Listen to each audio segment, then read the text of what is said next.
téléspectateurs yi safoo di ànd ak ñun ci ITV yegg si leen ak jàmm ci seen bloc d'information bu altine bile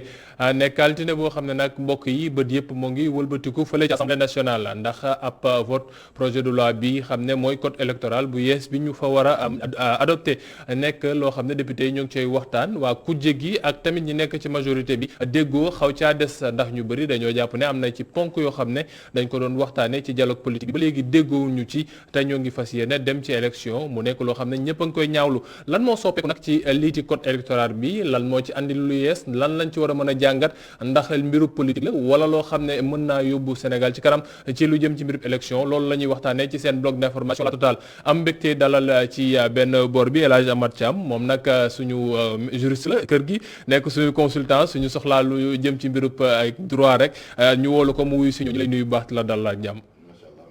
jërëjëf Alassane di kontaan naa di ñëwaat beneen yoon ci émission fii ci ITV di gërëm aussi sama naataango bi monsieur Souane di am yaakaar ne vraiment waxtaan bi dina am njëriñ te amal njëriñ ñi déglu ak di ñu teewlu incha allah di ko waxee ci beneen boor bi ñu am François Banding Souane nekk responsable APR fële ca ci Goudomp nga baal ma ak léegi nekk tamit membre ci convergence des cadres républicains bu APR moom tamit ñëw ñindil ñu ay leeral ci lépp lu jëm ci mbirub du code électoral bi lan ci mën ci jàng ñu lay nuyu baax la dal ak jàmm ba Souane. jërëjëf Fall maa ngi lay nuyu di la sant di la gërëm di nuyu sëñ Thiam tamit. di nuyu tamit sa téléspectateur. oui alors François ñu commencé ci code électoral bi def nañu ñaari at yoo xam ne toog nañu ci cadre dialogue national bi dialogue politique bi ne dañuy waxtaan ndax dañ ni woon faw ñu xool mbirub code électoral bi ak yeneen ponk yoo xam ne mu ngi ci langue politique bi faw ñu xool luñ ciy jëlee. tey ñu waxtaan ginnaaw ñaari at am ay ponk yu ñu déggoo am ay ponk yu ñu déggoowul wante ñu ni code électoral bi dañ koy yóbbu ci assemblée ngir voté ko lu tax mënuñu woon toogaat tuuti xool ndax consensus mën naa am laataa ñoo dem assemblée lu tax ñu yàqamti ko. dara yàkkamti ful ndax waxtaan ñaari at yaakaar naa ne doon ci waxtaan. ci ñoo xam ne dañoo bëgg liggéey.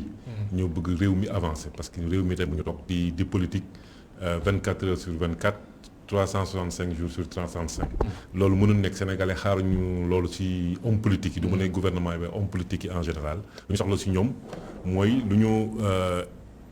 tabaxee réew mi tabax réew mi nag dafa laaj stabilité boo déggee stabilité maanaam tekk ak tey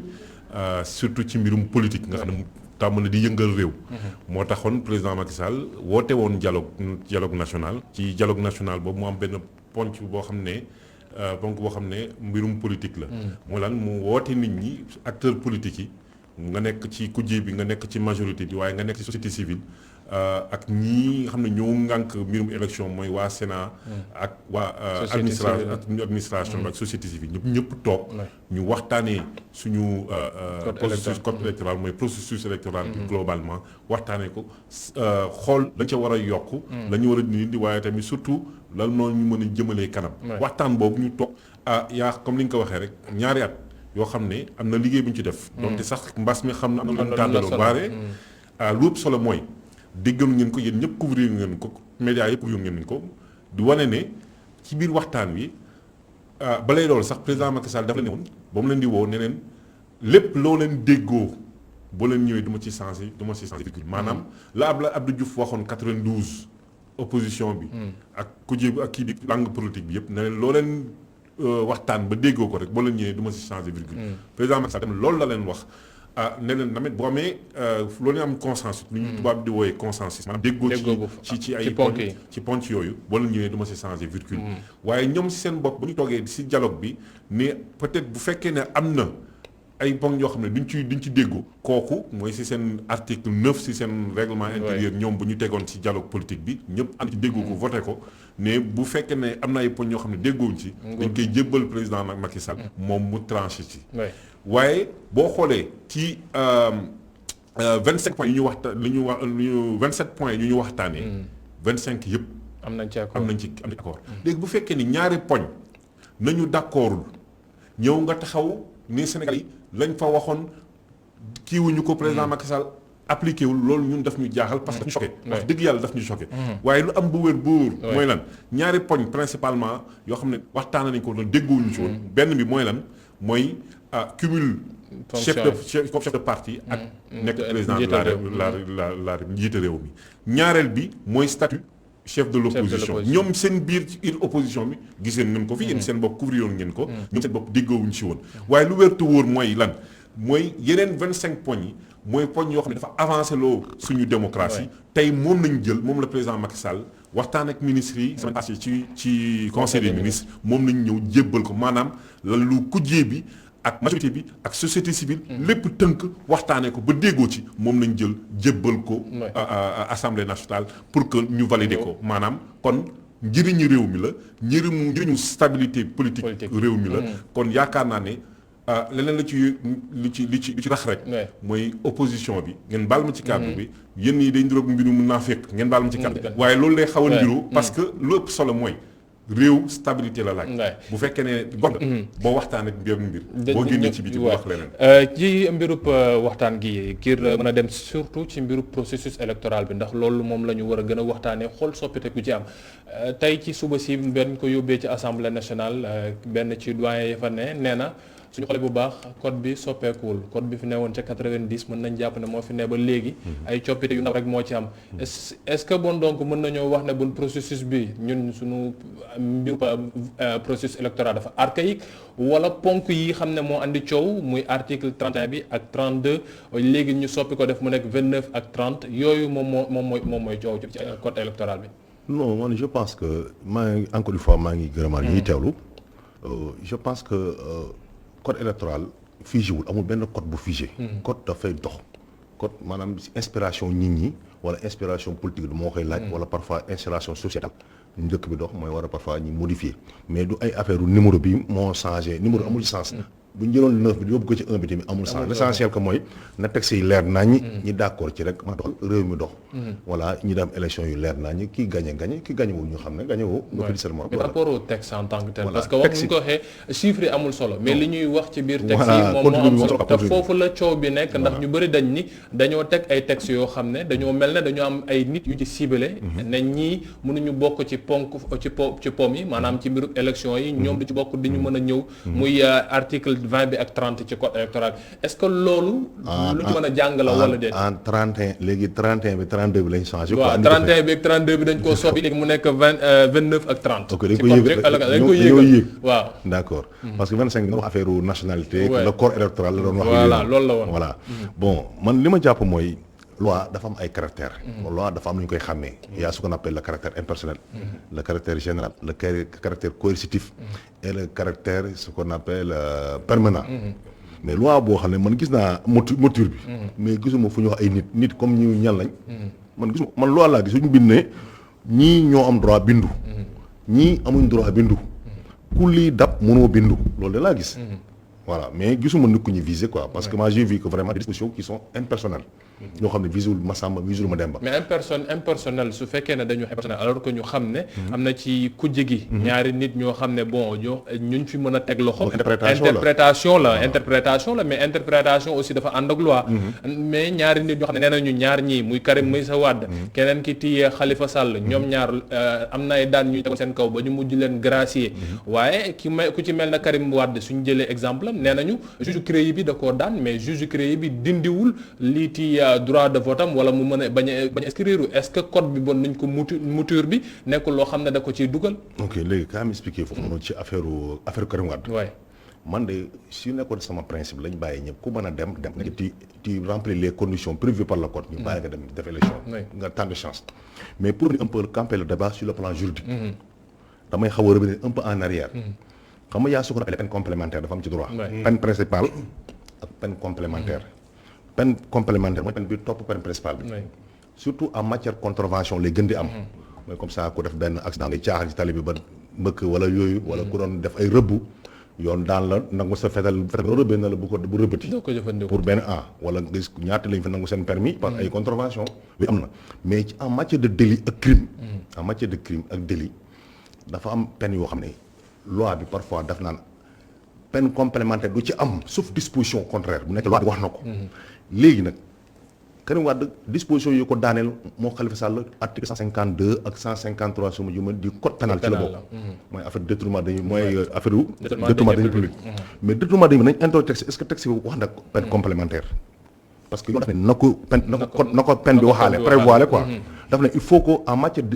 criminelle ak en matière délictuelle. il faut que texte de loi bi lay punir prévoile waale ko.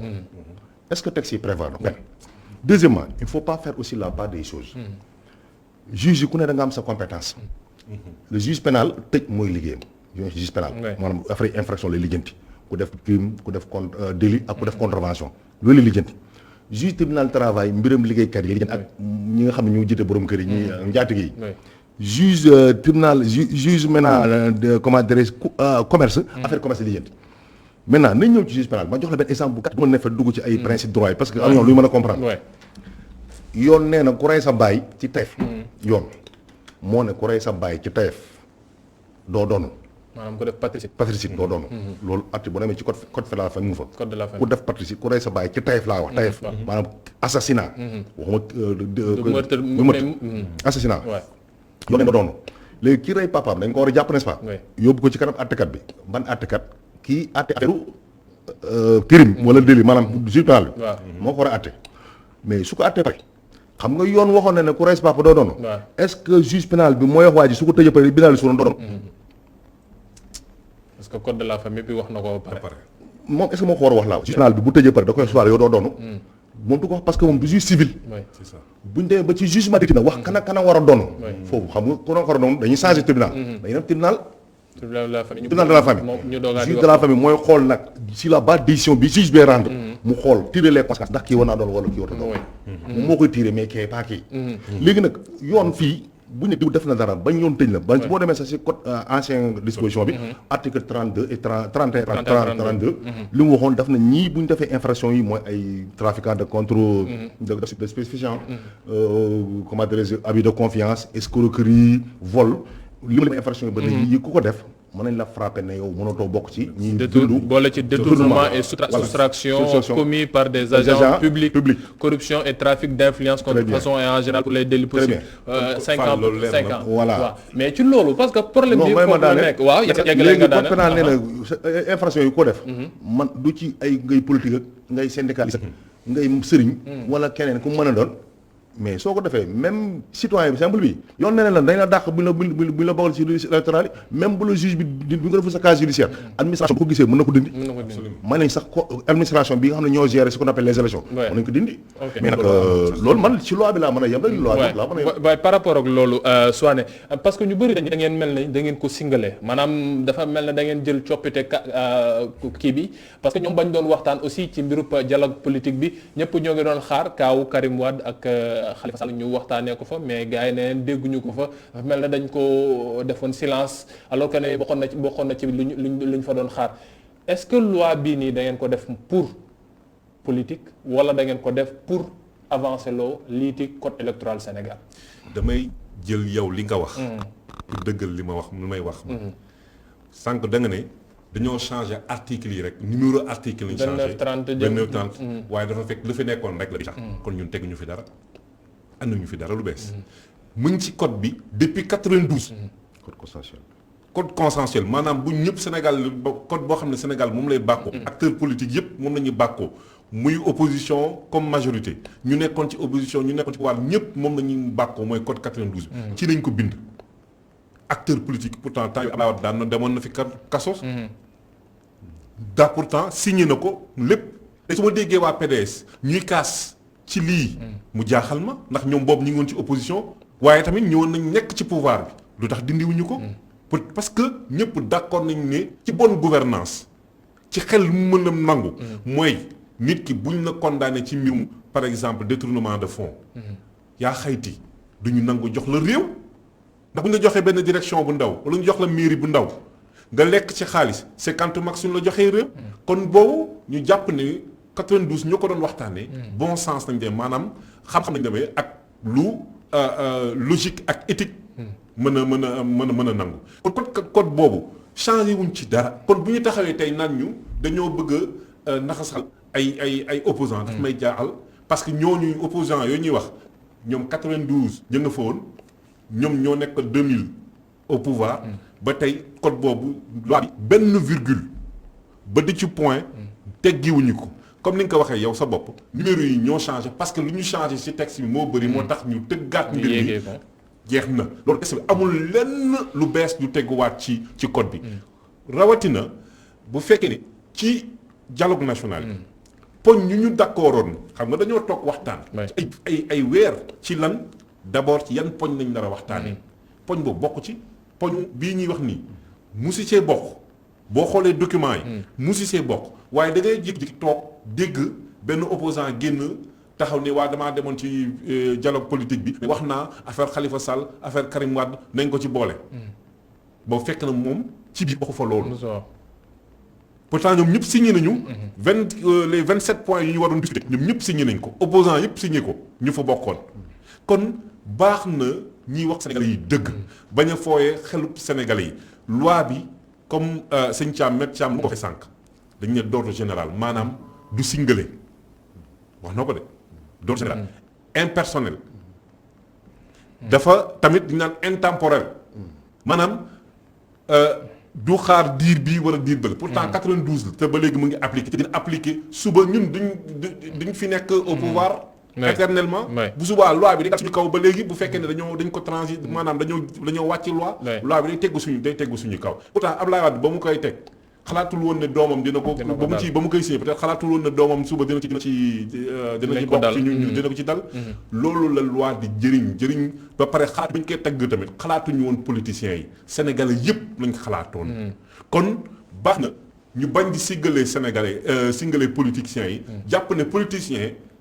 parce que dafa am mbooloo parce que dafa am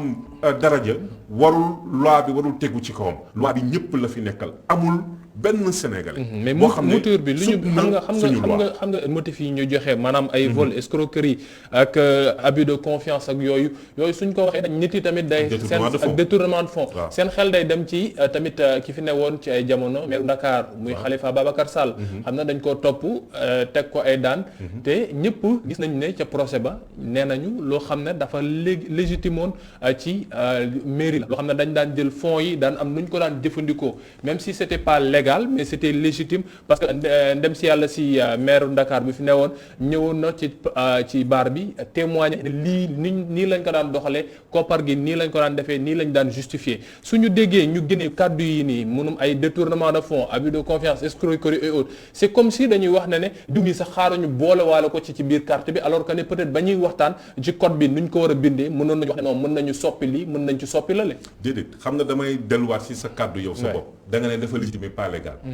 légal nañ wax nag loi légalité la wax xoolul légitimité légalité la wax légalité boobu nag lu loi bi tënk moom xam na ba muy jëfe moom xam na ne lu muy def du yoon Khalifa Sall ba muy def xam na ne lu muy def du yoon waaye ñoom dañu ut benn contournement kuy ut contournement xam nga ne yow li ngay def du yoon boobu di nga war a jaaree ndax taximan buy daw sax xam nañ ne tali bi fii la war a jaar bu duggee ci benn rukk moom xam na ne rukk boobu du war sens interdit la mooy mu xuus dem parce que jàpp na ne tali boobu bu jaaree rukk boobu mooy dina yegg fu mu bëgg a yegg waaye fa mu jaar ba toj fa jaar ñoom waxal na ko boppam Pape Diop ak ñoom yi Mamadou Diop ñoom ba ñuy wax loolu ñoom ñoo gënoon xam ne instant boobu yoon mënatutu leen topp moo tax ñu taxaw di mën a wax loolu waaye ñoom xam nañ ne lu ñu def di yoon te tamit dëkk bi il faut ñu xam lu ñu bëgg mënoo ñëw di woote bonne gouvernance bonne gouvernance ñu appliquer loi bi nga naan dañ teg yërmande mën na ko ci waaye mënoo ñëw ne nit ki nañu teggi loi bi parce que tout simplement diw la wala diw la loi bi bañ koy teg encore une fois Khalifa Sall pourtant moo nekkoon au pouvoir loi bi ñuy wax ni bu tegu ci kaw 92 bi moom il était au pouvoir boo moytul sax xam naa moo nekkoon ministre en charge des relations avec les institutions maanaam moo demoon ci représenter gouvernement bi ca votu loi ba ñaareel bi moom lii nii ngay wax ci bu ñu développe détournement de fonds loolu itam lu bees ci code bi ndax depuis mën naa wax ne depuis 72 sax wala 60 sama juumul sax 63 wala 67 mi ngi ci donc dara lu bees pourtant régime socialiste moo ko tëggoon est-ce que boobu dañ ne woon dañuy Khalifa Sall lañ doon calculer déedéet ba mu ñu wax ne la loi bi intemporelle elle est impersonnelle kon jàpp nañ ni loi bii waruñu taxaw parce que Khalifa Sall dafa am problème bu defoon lu yoon wax li ñu teg charte ñu teg lu tax ñuy teg charte pour nit ñi mën a tegu ci yoon boo xam ne du lor fu ñuy liggéeyee waaye itam du lor askan bi waaye boo jëlee xaalis di ci ñëwee du nga déclaré damaa jënd dugub ñu dem seeti fekk gisuñu fa dugub damaa jënd ceeb ñu dem seeti ñu ne gisuñu fa dugub gisuñu fa ceeb ka nga wax ne moo lay fournir ba nga laaj ko mu ne moom mosut a gis lu entreprise bu mel noonu yaa xayti looy jooy. même su fekkee rapport bi du ñoom kese la jàpp. non mais problème du foofu problème du foofu man boo ma jiñee sàcc boo ma jiñee sàcc du ma taxaw naan caam daf cee bokk. man damay lu may tal mooy seetal sama bopp. encore une fois te foofu lay daanalee mooy lan nañu respecté Sénégalais yi. nañu respecté Sénégalais yi ndax lañ ñu dénk. réew la parce que dénk nañ ko président Macky Sall waaye dénk nañ ko tamit tous les acteurs politiques mooy administration waaye tous les acteurs politiques. pour lan. tabax suñu démocratie lu tax ñu bëggoon ni mënoon nañ dem ci dictature mënoon nañ sénégalais mënoon nañ ko décider wala décider beneen régime mais sénégalais ñoo décider ne démocratie lañu bëgg démocratie nag sëñ Thiam wax na ko sànq lu ñuy tabax la lu ñuy tabax nag processus la dañ ko tabax xam ne ñun on n'est pas éternel au pouvoir bien entendu suba dinañ fi jógee jëm nañ ne après 2035 moom dañuy ñaan yàlla après 2024 président jeexal inchallah non moom président Macky Sall même bu jeexaloon sax ñun lu ñu bëgg mooy vision bu ñu waxtaan ak Sénégalais yi mu dem ba 2035 bu ko rawee sax mu jël inchallah Thiam par rapport ak texte yi parce que tamit Sénégal ñun tàmm nañ dara dafa mel ne ñun code bi à chaque fois coow ci juddu bindinu teg code bi moo baaxul wala la manière dont les choses avancent muy démocratie du muy avancé ak ñun nu ñuy dundee politique fii biir réew mi moom moo doxul wala yenn saa yi mbiru politique yu ci dugg maanaam nguur gi day jëfandikoo mbiru bi yoon non dafa andi luubal fii ni mu ko tegee parrainage pas parrainage est-ce que waruñu xool nu ñuy tënkee suñu code électoral wala procédure électorale ba mu nekk ay textes yoo xam ne peut-être ku ko xool di nga ci gis sa bopp mais doo wax ne dañ ko def pour telle ou telle autre personne parce que L31-32 bi rek lañ nit di wax mais am na yeneen yu bëri ñoo xam ne dañ koy coow ci biir procédure disposition yi ci nekk yoo xam ne ça c'est sujet à discussion quoi mais dama benn affaire gis nga démocratie ñaar moo ko yor bonne foi des acteurs quoi moo xam opposition moo xam pouvoir il faut ñoom la bonne foi ñaar ñu koy séq gis nga boo fi noonu bu yàlla defoon yonent bi Mohamed prophète bi sallallahu alayhi wasallam boo fi indiwoon potam am ñu ko dingat c'est que Sénégal ñaari ñoo yàq Sénégal c'est pas on souffre pas de mauvaises lois on souffre pas de mauvaises lois on a de très bonnes lois mais xam nga problème bi c'est-à-dire acteurs yi ñoo séréwul acteurs politique laa wax dafa am ci opposition bi comme ci pouvoir bi ñoo xam ne sont pas de bonne foi benn ngi noonu ñaareel ba dëkk bi dafa am ay journalistes aussi séréwul comprends nga nit da nga wax dëgg da ngay wax li defar wala boo wax bala ngaa wax leen laajte ci ñi xam mais toog ubbi sa micro di wax lu la neex c'est pas comme ça lu ñu tabaxee réew yaa ngi attaqué de non mais mooy xam naa ñu tax may wax non c'est pas parce que damay attaqué non xam nga fi may waxee je veux dire que léegi man dama déglu presse damay déglu lu bëri man xam naa li ma lay wax léegi dama déglu journaliste yoo xam ne xam nga bu leen sax xam ne lii c'est pas sérieux du presse mais foofu laa lay waxee dama ne dafa am ñoo xam ne te ñoom seen bas peuple bi nag ñooñu la ñuy déglu comprends nga mais c'est pas parce que on souffre des problèmes de texte c'est pas un problème de texte bien que nag bon parfois policier mu doole mimal dara léegi def seen i cam la nga mais texte bi comme li la ko waa ji waxee texte bi yàgg na fi mooy comme ça loi sur le terrorisme bi ñu fa doon wax keroog gars yi na fi di ko jox ndax loi bi yàgg na fi daaw mais texte yi nii dans sa vie c'est les articles numéro article ñooy changé rek mais disposition bi dans sa quintessence mais amoon na fi depuis texte 1992 mooy que texte consensuel donc peut-être ñu ne un débat pour yaa bëgg a xam politicien toujours dañu personnaliser débat ñoom débat bi ñu personnaliser ko ay wujju lañ mais est-ce que tamit xel mënul tey ci par rapport à personnalisation bi parce que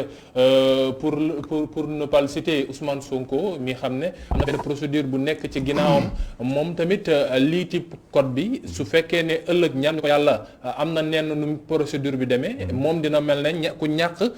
bosam te ñëpp ñoom tamit moom yàgg na ci toog ti ko jooytuti wax ne mbiru 2024 dafa mel ne da ngeen ko ci bëgg rocc est-ce que loolu tamit nekkul ay mbir yoo xam ne nit ki su liiree loi bi da ciy gis boppam. non xam nga ba léegi ay jugement de valeur nga may wax man loi su ma ko dama appréhension bi ma ci am mooy tant que cité wu nit wala nga cité kër jàmbur nommément man damay jàppal loi la mais loi Thiam nañu wax dara Sénégal amul loi bu ñuy nommé turu jàmbur wala dëkk jàmbur mais chaque fois ñu gis ne am na nenn noo xam ne dañ koy doxalee yenn saa yi da ngay wax ne non xanaa loi bi pour tel tel la on se rappelle cré yi nu mu doxee yow li wax ñaar ñun cré yi gis nañ nu mu doxee ñu épinglé non mais enrichissement illicite loi mais loi boobu kan moo ko teg dañ ko dëppoon. kan moo ko teg dañ ko dëppoon. du non régime socialiste la mais après dañ ko tëj. déedéet musuñu ko tëj. non on l'a pas soulevé. cour bi ci boppam dañ ko tëjoon. musuñu poursuivre kenn ci loolu. waaye loi bi existé na. loi nag malheureusement voilà. mais loi nag mais personne ne l'utilisait léegi ñu yëkkati ko. pour benn tant que yaa ngi respecté loi. tant que yaa ngi respecté loi bi du dal sa kaw. instant bi am na lépp ci 99% loi Sénégal yoo xamuloo ko man xamuma ko. peut-être maître moom mën na ci xam peut-être 50% wala yooyu te bu ko ëppee. waaw mu jàpp ko par cœur. la ci des ñun xamuñu ko ñun 1% sax xamuñu ko ci. waaye nag bis bu ñu defee njombe bés boobu dañu xam loi.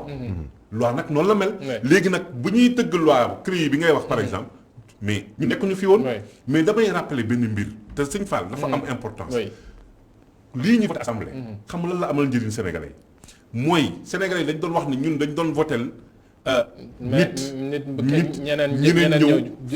fokkati mbir mi ci moom ci leen ñëw fal. ñu ne léegi ñun ñëpp ñu toog déggoo ci lan mooy léegi su boobaa du ñu naan suffrage direct. moom la ñuy votel maire bi. maanaam peuple bi moom mooy faral sa bopp sa maire. Xasana Fall lañ bëgg a voté moom moo batt campagne moo ñëw waxtaan ak ñoom. bés ba bu ñu ko votelee moom bu gañe bisam bëgg kii bi jour bu bis ba bu ko ëppalee ay xob moom mooy nekk maire. donc njuuj njaaj yooyu dootu am ñun ñëpp ñu déggoo ci. ànd ak moom ñu déggoo ci beneen mbir par exemple mooy lan ñu ne parrainage. dootu am ci élection locale. ci locale yi mais loolu lu am solo la. waaw locale yi kese alors que foofu noonu. foofu cour CEDEAO oui pour les partis pour les partis dinaa ñëw si mais indépendant yi nag li nga wax nag dana am solo maa ngi ñëw si li nga wax am solo maa ngi ñëw et dafa am importance dama jàpp ne injustice la te dama ko mos a dénoncer mais damay fàttali benn mbir xam nga dëkk bi moo tax sëñ Fall sëñ Thiam dafa am solo lu mu wax il faut que acteurs yi ñu sérieux 2016 ba ñuy waxtaan jóge ci je pense après référendum ñuy préparer élection législative di ñëw législative yi ci waroon teg est-ce que xam nga ne 8e point d'accord bu ñu amoon opposition majorité non alignée ak société civile 8e point bi xam lan la woon parrainage opposition signé que Déthié Fall mii nekk opposition di créer parti yàggul moo représenté woon réew mi foofu ñoom ñëpp signé ne 8e point bi parrainage la mais dañoo dem élection législative ñu duma leen ñu ñëw taxaw wax lu fàtte ni naan comme musuñu ko wax fekk ñun ñoo ko proposé ñun majorité bi musuñu proposé parrainage ñoom ñoo ko proposé ñu appliqué ko ñu andi mais par rapport ak mouvement yi par rapport ak mouvement yi sëñ Thiam lu mu wax ko am solo man dama d'accord ne xam nga ba ñu tegee parrainage loolu mooy équité non mais proposition amagum na parce que 10 millions yi gars yi wax gars yi neen il faut président neen ba 40 millions parrainage des indépendants man dama jàpp ne ba ñu tegee parrainage pour tout le monde man dama jàpp ne loolu mooy justice. parce que nit ki mënoo ko wax mu wër dëkk bi yëpp di wuti ay parrainage. far moom bu ñu demee élection sax moom mu am 1% yow mii nga xam ne da nga créer sa parti politique yow amoo sax 0,5%. c'est pour man injustice la. ba ñu tegee parrainage dama ne alhamdulilah lii moom justice la pour tout le monde. lii ñu def nii nag man lu ma bokk ci majorité bi mais jàpp naa ne injustice la ba léegi. vis-à-vis des indépendants. bu parrainage war a am ñëpp war a am du am ci pour. kenn parax bi est-ce que du da ngeen di nekk te làqatu waa CEDEAO ndax nee nañ leen il faut ngeen am consensus avant 6 mois avant élection yi. instant yi nii ngeen di dem nii fekk na diggu leen ci 27 points yi ngeen doon waxtaanee ci dialogue bi am na poñ yu ci des te code électoral bi ñoom tamit dellu si waat nañ leen parrainage bi nu mu taxawee d'accord ñu mbirub caution bi nee nañ déggoowoo leen ci mbirub nu mu tëti waay code bi nuñ ko bindee nee nañ am na mouture yoo xam ne war nañ ko woon changer lu tax ngeen yàqam ci mouture bi code bi xam nga mbirumu ñaari mbir da nga wax d'abord sur caution bi bokk na ci lu ñu déggoowul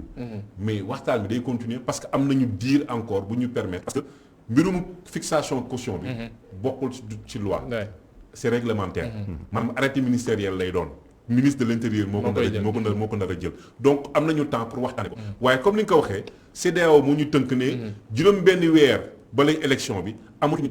laalati dara mais dañoo am tardement bu bëri ndax opposition bi da ngeen di fàtte moo ñu wax ba ñu paree élection d'abord en 2018 moom lañu defoon élection 2017 lañu defoon législative yi ñooñu ne il faut que ñu def audit du fichier ñu def audit bi tamit nañ jël ay experts internationaux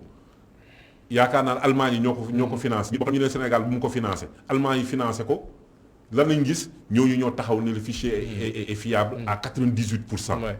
ñu rombaat loolu dem élection 2019 ñu daanaat leen ñu taxawaat ne fichier bi baaxul ñu waxtuwaat ñoom nañ ko saytuwaat ñu yemuñ ci loolu ñu ne non seulement nañ saytu nañ def audit fichier bi waaye itam nañ auditer processus électoral ñu jëliwaat ay experts internationaux yoo xam ne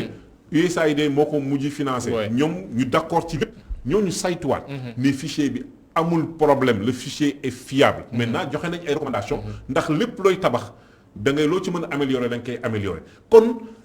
tardement boobu yëpp koo ko andi mooy opposition bi tey bu ñu përëxoon forcé woon dara ñu taxaw ñu ne dañuy waaj ñu ñàkk moo tax léegi nag parce que il nous reste une minute en 30 secondes léegi nag est-ce que fi mu toll nii mun ngeen assurer ne njëkkante wala nag waa CEDEAO pour mën a jàllale seen ay mbir rek déedéet jëkkante wuñu parce que bu leen fàtte benn mbir lii ñuy waxtaane 20 points yi bu li ñuy dugal ci code bi d'accord nañ ci depuis 2020 du léegi de boo xalaatee seen article yéen seen couverture yi boo xoolee seen reportage yéen 2020 fekk na pare nañ ci waxtaan bii ba pare lu desoon mooy lan dañ doon xaar résultat auditu fichier bi ak auditu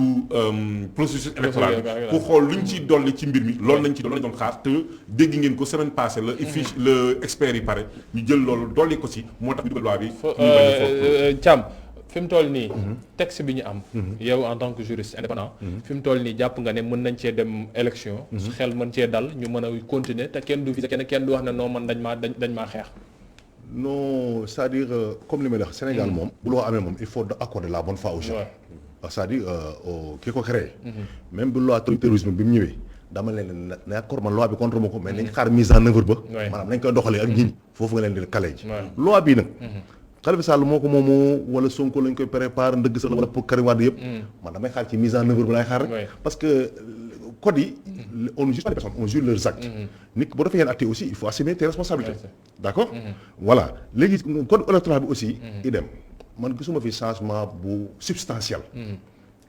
seulement li ci xaw a changé mooy dama ci gis peut-être parfois ay dispositions qui sont tendancieuses disposition yoo xam ne c'est une rupture de légalité parce que mënuma comprendre nga bëgg lii ma bëgg ko ñu ne ma yow da ngay ut parrainage man du ma ko uti dañ bokk luñ bëgg te ñëpp nekk ay candidat nga am liste ma am liste ñu bokk même code bi ñuy àtte ci ëllëg bokk même magistrat yi àtte